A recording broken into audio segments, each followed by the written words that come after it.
আপনি কি জানেন বিশাল আকাশে উড়ে যে বিমান সেটি তৈরি করতে লাগে হাজারের যন্ত্রাংশ, হাজারো মানুষের শ্রম আর নিখুঁত বিজ্ঞান। আজ আমরা জানবো বিমান কিভাবে বানানো হয় এবং কোন অংশে কি লাগে আর কিভাবে এই লোহার দানব আকাশে উড়ে। আজকের এই ভিডিওতে যা যা থাকছে একটি বিশাল বিমান তৈরি করতে কত সময় লাগে আর প্রতিটি স্কুপ কোথায় বসানো হয় এবং বিমান কিভাবে উড়ে এবং কতটি কারিগর লাগে এবং কত টাকা খরচা হয় সবকিছু আজকের এই ভিডিওতে আপনারা না টেনে সম্পূর্ণ ভিডিওটি দেখুন। আশা করি সবকিছু জানতে পারবেন।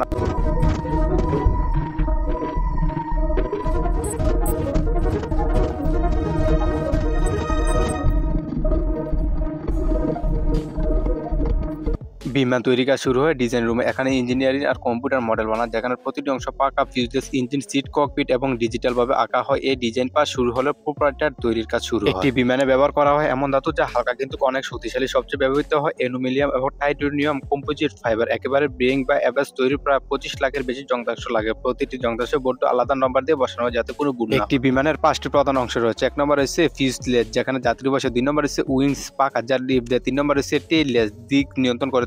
4 নম্বর হচ্ছে ইঞ্জিন, গতি তৈরি করে। আর 5 নম্বর হচ্ছে ককপিট, যেখানে পাইলট বিমান চালায়। এই প্রতিটি অংশ আলাদা ফ্যাক্টরিতে তৈরি হয়, পরে এগুলো বিশাল আকারে অ্যাসেম্বলি হলে একসাথে জোড়া দেওয়া হয়। তখন একে প্রতিটি বিশাল মেশিনতে যুক্ত করা হয়। তখন পাকা বসানোর সময় মিলিমিটার পরিমাণ ভুলও চলবে না, কারণ সামান্য ভারসাম্যহীনতা মানে বড় দুর্ঘটনা। ইঞ্জিন বসানোর পর টেস্ট করা হয় সব দুটি জ্বালানি খরচ, তাপমাত্রা সবকিছু। তখন প্রতিটি বিমান উড়ার আগে শত শত টেস্টের মধ্য দিয়ে যায়।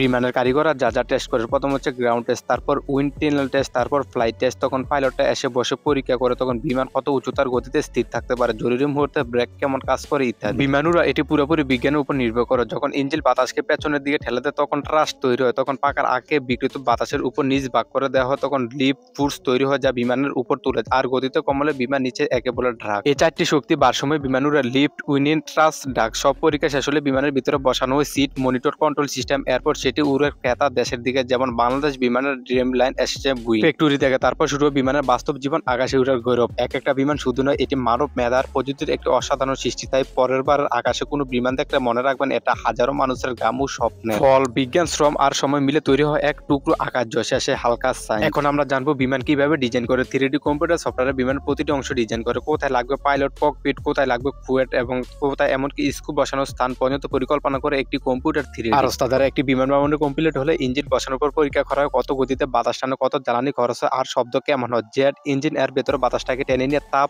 পেছনের উপরে ফেলে আর সেই ধাক্কাতে বিমান এগিয়ে যায়। বিমান উড়ে বিজ্ঞানের এক চমৎকার নীতিতে ইঞ্জিন পেছনে বাতাস ঠেলে দেয়। তখন সামনে ট্রাস্ট তৈরি হয়, পাকার আকার আকৃতি বাতাসকে নিয়ে ফেলে, ফলে উপরের দিকে লিফট তৈরি হয়। এই লিফট দিয়ে ট্রাস্ট মিলে সব মিলে আকাশে বিমান উঠে। একটি বিমান শুধু লোহা ইস্পাত নয়, এটি মানব বিদ্যা এবং প্রযুক্তি আর স্বপ্নের সাথে তৈরি আশ্চর্য সৃষ্টি। তাই যখনই আকাশে কোনো বিমান দেখবেন সেটি মনে রাখবেন হাজারো মানুষের শ্রম ও টুকরো স্বপ্ন লুকিয়ে আছে। ওস্তাদের আমাদের যাত্রা এতক্ষণ থাকার জন্য আপনাদেরকে অসংখ্য ধন্যবাদ। আপনারা পরবর্তী ভিডিও কেমন চান বা পার্ট 2 লেখে আসতে পারেন। আমরা পার্ট 2 এ নিয়ে আসবো বিমান কিভাবে A to Z সম্পূর্ণ তৈরি করা হয়, সবকিছু নিয়ে আসবো। আপনারা অবশ্যই কমেন্টে পার্ট 2 কমেন্ট করবেন আর ভিডিওতে একটি লাইক দেন। আমাদের চ্যানেলে নতুন হলে অবশ্যই চ্যানেলটি সাবস্ক্রাইব করুন, পাশাপাশি বেল আইকনটি বাজিয়ে দেন। আবার নতুন করে ভিডিওতে দেখা হচ্ছে খুব শীঘ্রই।